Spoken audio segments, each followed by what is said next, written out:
Iman Budiman SPSPSI.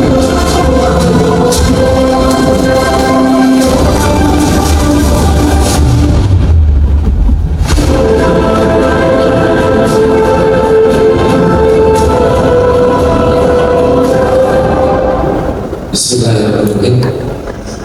Assalamualaikum warahmatullahi wabarakatuh. Allahumma sholli ala Muhammad wa ala ali Muhammad. Rabbi sholli sadri wa yassir li amri wahlul 'uqdatam min lisani yafqahu qawli. Proyek ini dimulai sejak tahun 2020. Alhamdulillah sekarang sudah 100% terdeliver.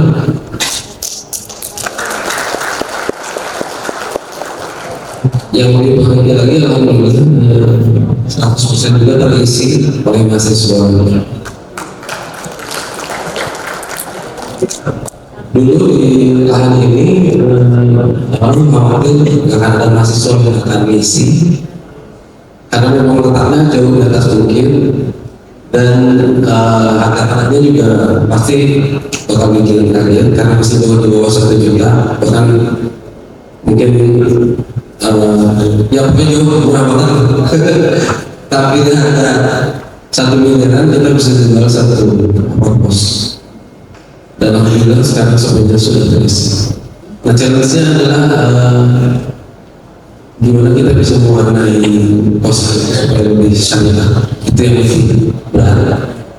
Kemudian alasan kami untuk ingin mulai adalah tadinya ingin membuat pesantren di kawasan, tapi ternyata lahan ini sudah dilihat untuk bikin kawasan itu kan tidak mudah ya. Maksudnya untuk bikin pesantren itu tidak mudah. Ya, ternyata idea yang kita coba pelajari, akhirnya kawasan ini adalah salah satu bentuk yang cukup mendiferensiasi produk yang selama ini kita coba. Kenapa? Karena teman-teman sudah pada paham semua dengan jualan rumah, dengan jualan ruko. Pada saat itu kelihatannya yang main di kosan itu nggak terlalu banyak dan rata-rata mainnya ada di high-rise building. Yang menurut saya saat itu kalau kita harus jualan high-rise building, risknya sangat tinggi, resikonya sangat tinggi, sehingga kita harus coba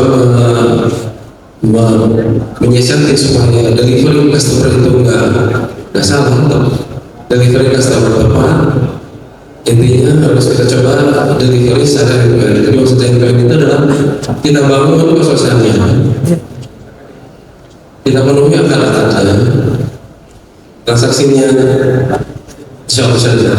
Kemudian yang paling tidak kalah pentingnya adalah memastikan bahwa nanti si customer kita atau investor dalam hal ini adalah bahagia. Bahagianya dengan apa? Dengan terisi. Bagaimana caranya supaya si customer ini bagaimana caranya supaya kos-kosan ini bisa terisi?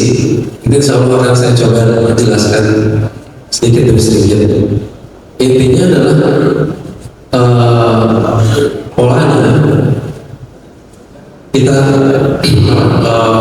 bangun satu persatu sesuai dengan ini. Terima kasih ini waktu itu ada kunjungan dari teman-teman BPS juga Propasi. Kemudian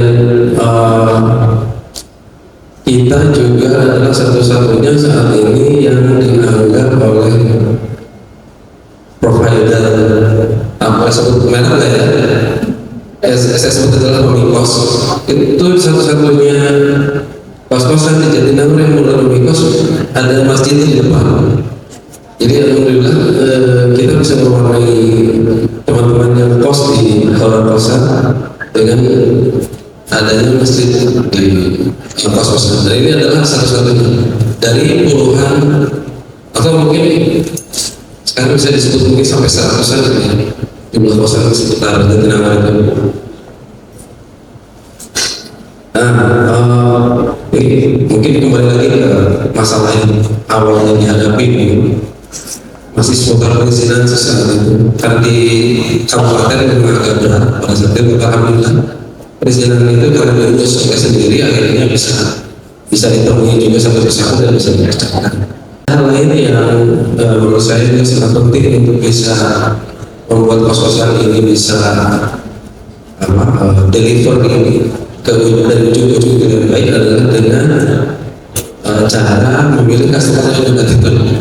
Mohon maaf nih kalau misalnya kita selama ini pilihnya dari sisi alam dan seterusnya, itu juga jadi salah satu pertimbangan.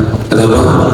Karena kita akan bekerja sama sangat panjang, nggak hanya setahun 2 tahun atau misalnya selama akan selesai dan selama cicilan selesai, tapi dengan pembelian khususnya akan panjang sampai kosan resiko dan seterusnya. Nah, baik, saya mau cerita sesuatu bahwa alhamdulillah kosan ini dibangun ketika pandemi berlangsung dan itu sekitar 2 tahun alhamdulillah soal alhamdulillah juga untuk untuk membuat teman-teman sebenarnya bahwa rata-rata yang beli kosan ini adalah cash cash dan ada yang mau nyicil. Jadi kadang-kadang sudah dipaksakan nyicil aja lah. Pembelinya juga alhamdulillah sebagian setengahnya lah bisa dari luar. Ada yang dari orang Indonesia yang di Qatar, yang ada di Telkom Iran kan masalah. Bahkan mereka tidak pernah survei ke lokasi. Mereka hanya video call dengan saya. Berdua lokasinya di sini. Mereka setuju, mereka bayar. Ataupun pada saat pandemi itu online. Akan di depan notaris pun juga online. Alhamdulillah mereka bayar. Kemudian ada juga yang cicilan itu paling lama 18 bulan. Jadi mereka cicilannya kalau harganya dari sekitar 1 miliar itu sekitar 50 atau 60 juta, 60 juta kali 18 bulan, kemudian antar semua, yaitu paling lama cicilan.